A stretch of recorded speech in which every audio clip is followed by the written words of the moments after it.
Now here it is, Liberty Call. My name is Alan. I've been volunteering here now for 25 years.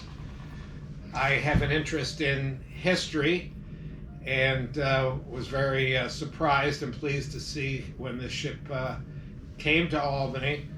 I probably saw it on the front page of the newspaper. I was surprised. It was only a few years earlier, when I was in my 30s, that I figured out the connection. My favorite aspects are interacting with the visitors.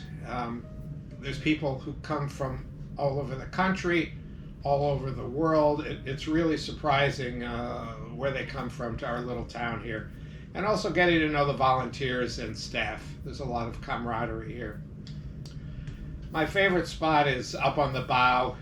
We get to discuss the ultimate secret weapon, radar, sonar, World War II submarine operations, and often the intricacies of figuring out how to make hedgehogs work. He was on DE-212 USS Hater, or as the family prefers, Hyder, and they operated in the North Atlantic. They were one of the few destroyer escorts that had a physician on board. In January of 1945, they sunk a U-boat. In April of 1945, a torpedo fired at them by U-546 went under them and sunk Frederick C. Davis. And while the U-boat was still at large, they stopped and picked up survivors of that experience, and it was very difficult to get information out of him.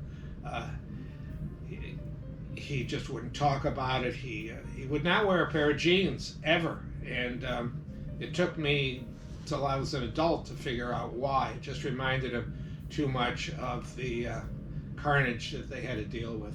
The ship my father was on, also a destroyer escort, was named after a cousin on my mother's side, USS Stern. He was an ensign on the Oklahoma, and died heroically. He came out, went back in, and tried to get some people.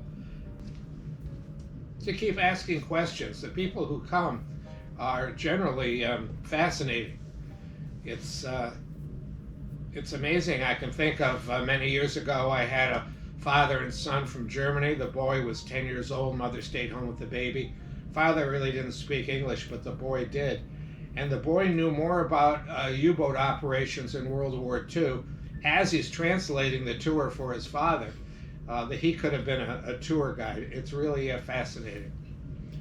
Well, you quickly realize that history is not a focus of many schools' education these days.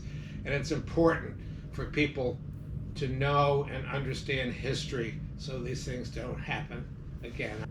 I get them a volunteer form and encourage them to fill it out right there on the spot.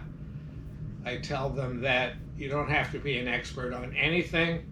Look at me, we'll train you, and you make your own hours.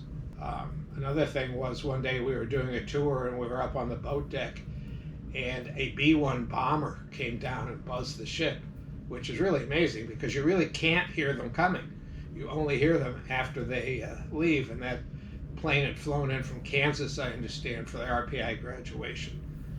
We had lunch one day in a Coast Guard cutter, and I encourage people to look up, because we have a pair of bald eagles that visits regularly. Okay.